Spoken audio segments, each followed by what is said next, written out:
Of all the things I enjoy about visiting family in Florida, the mandatory trip to the Lake Apopka Wildlife Drive is among my favorites. While the winter weeks don't hold as much wildlife spotting potential as the other 10 months, it's always great to enjoy some time with Mother Nature. The 3 alligators this trip didn't come close to our record 43, but we were more than happy to see multiple herons and anhinga basking in the sun.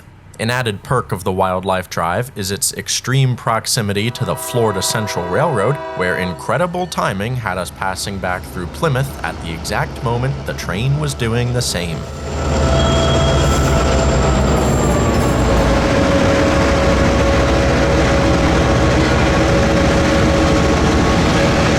Fairly recent accomplishments by railroad personnel have thoroughly increased railcar volume through Plymouth, as evidenced by the solid train of high-cube boxcars. I used to love chasing this railroad growing up, when a train of similar proportions this deep into the system was but a dream.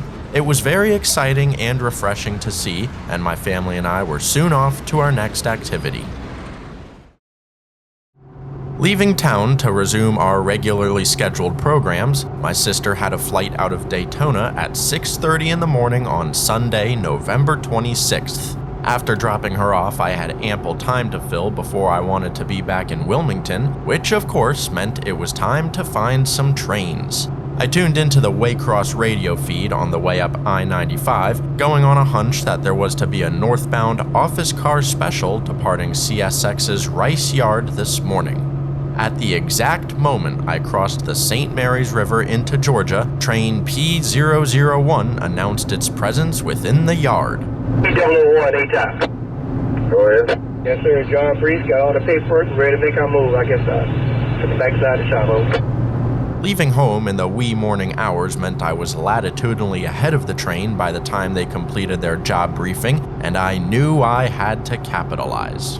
And you're going straight to Florence all the way there. Okay, 1,100 feet, 14 cars, or 12 cars. Take you there, I appreciate it. All right, guys, I'll tell you what, you can ease on down about 6 cars to a stop off 1827 with us. All right, stop it.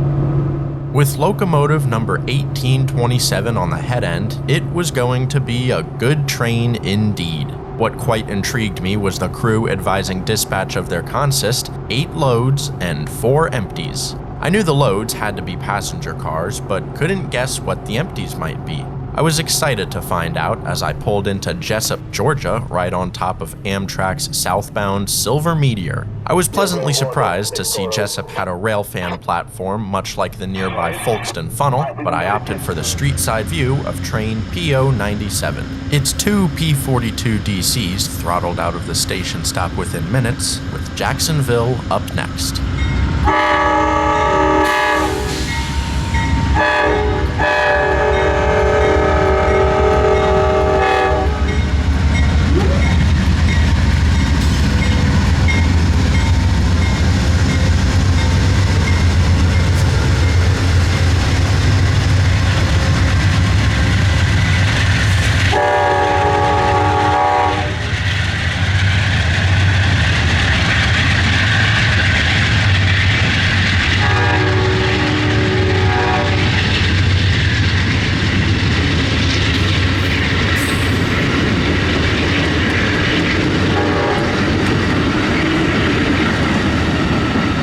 I chose Jessup as my intercept location of P001 for a couple of reasons, one of which was that I didn't know which route he took out of Waycross. There were 2 scenarios, either heading east out of Rice Yard to Nahunta, where the train would swing onto the same A line that 97 is occupying, or directly north from Waycross, joining the A line where those covered hoppers are sitting in the distance. Either way, I was covered at Jessup and decided to double back to the 2-story platform while I waited.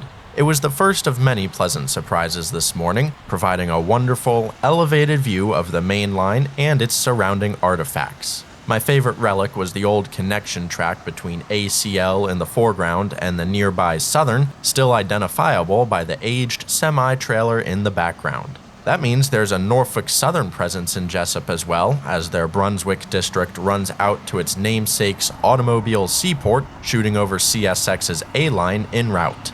While I was mulling over Jessup's history, the signals had quickly lit back up for another southbound on Track 1. There aren't many Sunday morning southbounds on the Georgia A line, and with one already checked off, I figured I now had train IO37 coming my way.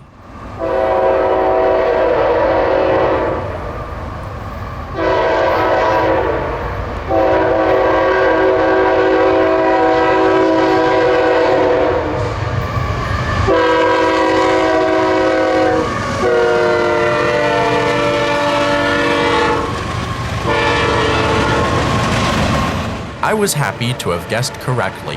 IO37 is a rocket of an intermodal train fired daily by the folks in Charlotte bound for Jacksonville. Working Charleston and Savannah along the way means much of the consist is international containers, making this train a favorite of mine through the years. The international boxes are all Zim, Maersk, or MSC, with each shipping line offering 1, 2, and 5 container ship services through Jacksport respectively. All three share a circumnavigating service, while Maersk also runs to Brazil, and Med feeds the Caribbean, North Sea, and Baltic Sea out of Jacksonville. The three lines combine 6 services also drop imports for Charlotte in Jacks, which run north on the backhaul IO38. There are domestic containers as well out of the Queen City, some bound for Jacksonville, while others may carry on to Winter Haven or Tampa. None of this information is confirmed, but merely educated guesses of mine. I love putting pieces of each train's puzzle together, a large catalyst for my enthusiasm towards the industry. It's trains like IO37 that lured me into the hobby. I've seen it more times than I can count over the past decade, way back when it ran as Q181 in 2011.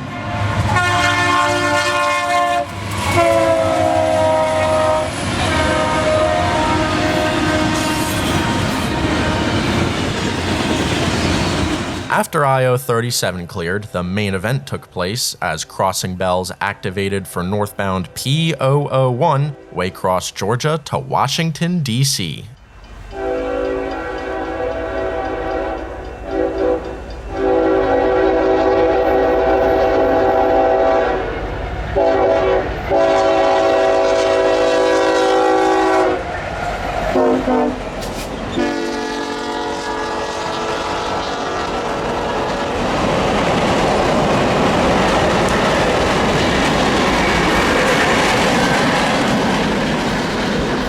What an awesome surprise! B&O Heritage ES44AH number 1827, F40PH number 1, 8 matching executive cars, and 4 Holiday Express boxcars. CSX put the Holiday Express program together in complete secrecy, and I was elated at the surprise on the bottom end of today's train, having now confirmed what those 4 mysterious empties were back from the job briefing. Much like any other OCS, P001 was to travel at maximum speed, and keeping up was going to be an adventure. I knew this in advance and planned to leapfrog the train over Savannah, hoping to make it to Switzerland, South Carolina before the Holiday Express did.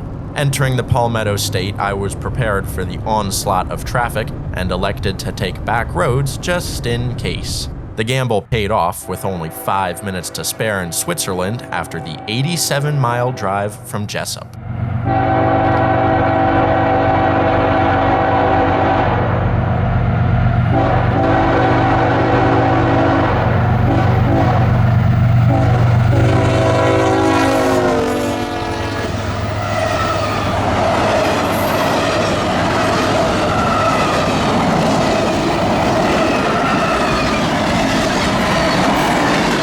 I've passed this location for years, going back and forth between Florida and North Carolina, and have always thought it'd be a neat one to see a train at. I was happy to cross it off my list with P001 as the friendly crew brought their train into Charleston. The train and I continued north, although I had to put up with the post-holiday traffic, and it wasn't doing me any favors. I played it safe yet again, shooting for Florence as my next stop, about 2 hours to the north. The dispatcher told the Holiday Express they'd be refueling in town, and I figured I could nab a before and after shot if I moved quickly. The Holiday Express was traveling over 600 miles up the A-line in order to attend a Toys for Tots event at the Washington Union Station. I was both lucky and happy that my drive from Florida happened to coincide, and knew I had to make the most of my timing, as it was also the first occasion I'd seen a Class 1 office car special. The Baltimore and Ohio ES44AH looked great leading the charge, as did the trailing F40PH and their accompanying consist. I made it to Florence with good time and found a nice curve on the south end of the yard that would do just fine for my third roll-by.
While Canadian Pacific had inadvertently passed down a lot of controversial business practices to CSX in the past, the Holiday Express is anything but.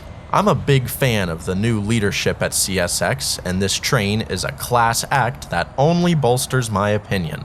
As I imagined, refueling in Florence afforded me one more shot on the north side of the yard, where the Holiday Express had a clear signal and was underway in less than 10 minutes. This would do it for my chase of P001, as it took me 239 miles to see the train 4 times, and I was ready to get back to Wilmington. Thanks for railfanning with me today. I hope you enjoyed chasing CSX's first Holiday Express as much as I did.